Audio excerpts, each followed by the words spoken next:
Jean Padilla, binatikos matapos ang pagsisiwalat ni Marjorie Barreto na hindi naman siya invited sa kasal. Umani ng matinding pambabatikos mula sa publiko ang veteranong komedyanteng si Jean Padilla matapos masangkot sa mainit na usapin tungkol sa kasal ng aktres na si Claudia Barreto. Anak ni na Marjorie Barreto at Dennis Padilla. Nagsimula ang kontrobersya matapos maglabas ng saloobin si Jean sa pamamagitan ng isang Instagram post noong Miyerkules 9 ng Abril. Sa kanyang post, ibinahagi niya ang kanyang pagkabigla at pagkadismaya sa naging papel ni Dennis Padilla sa kasal ng sariling anak. Ayon sa kanya, unang beses niyang naranasan na makakita ng kasal kung saan ang ama ng bride ay hindi bahagi ng entourage, programa, o kahit ng mas espesyal na bahagi ng selebrasyon. Inilarawan niya ito na parang si Dennis ay naging ordinaryong bisita lamang.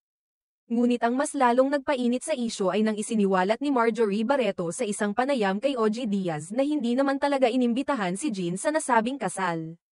Ayon sa kanya, walang formal na imbitasyon na ipinadala kay Jean, at tila lumalabas na nagpunta ito sa kasal nang hindi bahagi ng listahan ng mga opisyal na bisita.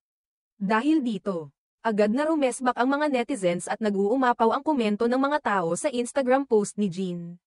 Marami ang hindi natuwa sa tila pagbatikos niya sa pamilya ni Claudia. Lalo na kung hindi naman pala siya imbitado sa selebrasyon. Narito ang ilan sa mga maanghang na komento ng netizens, hindi ka naman pala invited. Pupunta-punta ka. Sana natulog ka na lang, oo nga. Lakas mag-comment, hindi naman pala close o invited. Nakakahiya, grabe. Imbis na magpakumbaba, nagrereklamo pa.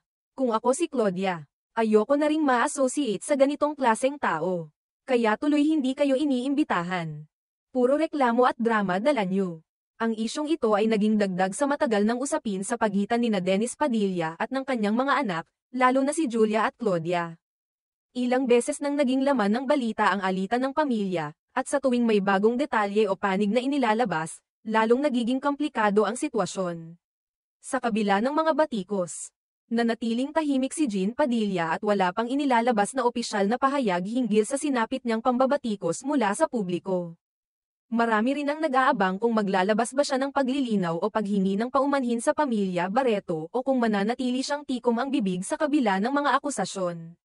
Samantala, patuloy namang ipinagtatanggol ng ilang netizens ang pamilya ni na Marjorie at Claudia. At sinabing karapatan ng bride at ng kanyang pamilya kung sino ang nais nilang imbitahan at bigyan ng espesyal na papel sa isang napakahalagang okasyon sa kanilang buhay.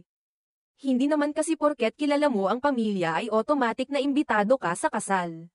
Respeto yan sa desisyon ng bride at ng pamilya niya, komento ng isang netizen. Sa panahon ngayon kung saan mabilis kumalat ang impormasyon at opinyon sa social media, isang simpleng post ay maaaring magdulot ng matinding reaksyon. At para kay Jean Padilla, tila kailangan niyang maging mas maingat sa mga isyong may kinalaman sa personal na buhay ng ibang tao, lalo na kung hindi siya bahagi ng mismong kaganapan.